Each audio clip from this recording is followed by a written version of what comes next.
Graça e paz. Seja bem-vindo mais uma vez à nossa série sobre regeneração.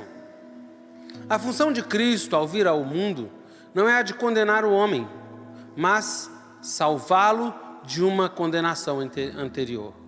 A Escritura diz: quem crê nele não é condenado, mas quem não crê já está condenado, porquanto não crê no nome do unigênito Filho de Deus. A condenação do homem deu-se em Adão. Conforme Paulo disse, ele disse: pois assim, como por uma só ofensa veio o juízo sobre todos os homens para a condenação. Em Adão, em quem se deu a ofensa, é que se estabeleceu o juízo. O juízo de Deus foi estabelecido a partir do momento em que Adão pecou, e a condenação também se deu naquele momento.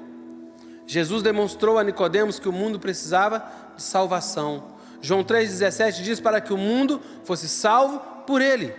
Visto que sobre a humanidade pesa uma condenação, sem crer em Cristo, o homem perece. Quem não crê no Filho de Deus já está condenado, pois só a fé na obra salvífica providenciada por Deus poderá redimir e salvar esse homem.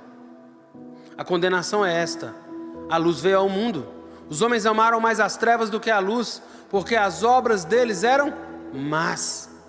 Jesus demonstra qual o motivo pelo qual os homens amam mais as trevas do que a luz que veio ao mundo? Porque as obras deles eram más. Como entender isso?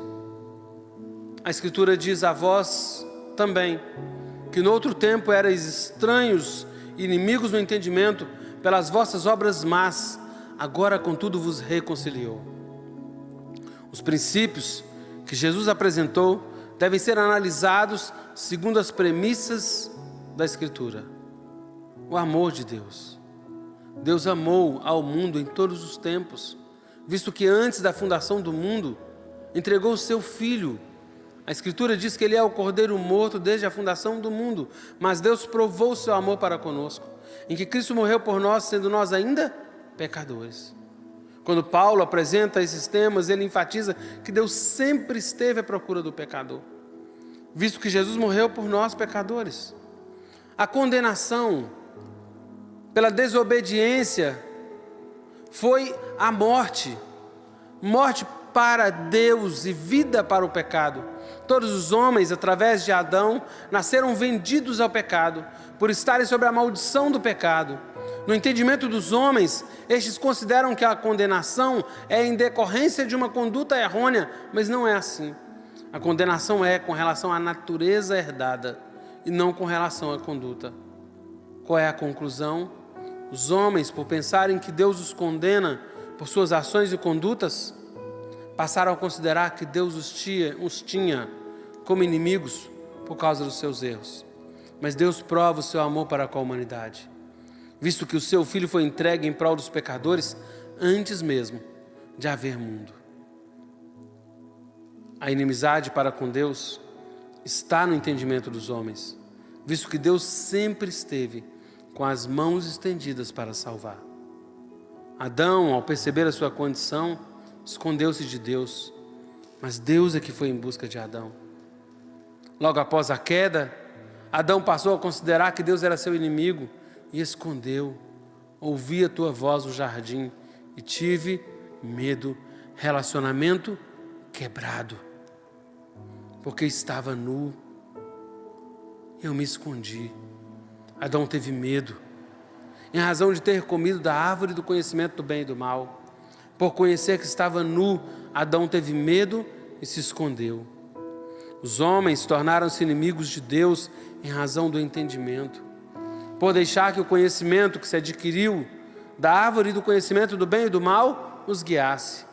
Adão e todos os homens passaram a considerar que Deus era inimigo por causa de suas obras más. A obra má de Adão foi comer da árvore proibida. As obras más dos homens se demonstram em delitos e pecados diversos. Mas não são essas obras que estabeleceram a condenação. Antes, a condenação decorre da natureza que o homem foi apenado no juízo. Porque o Senhor diz: no dia que dela comeres, certamente morrerás. A determinação de Deus é direta. Deus dá o motivo pelo qual não deveriam comer. O juízo de Deus foi estabelecido no dia em que o pecado chegou à casa de Adão. Havia uma certeza da penalidade decorrente da desobediência. O escritor aos Hebreus, ao interpretar a passagem de Gênesis 22, ele diz: por mim mesmo jurei, diz o Senhor. Ele diz: certamente, abençoando te abençoarei. A natureza de Deus é vida e luz. Aquele que crê no Filho tem a vida eterna, mas aquele que não crê no Filho não verá a vida, mas a ira de Deus sobre ele permanece.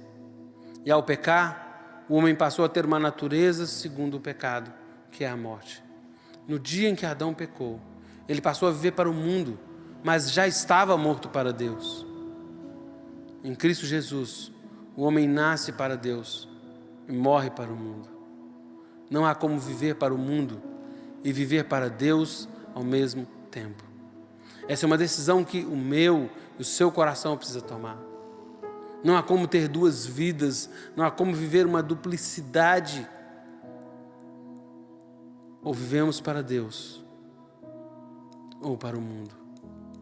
Precisamos morrer para um deles. Viver para o mundo e viver para Deus ao mesmo tempo é impossível.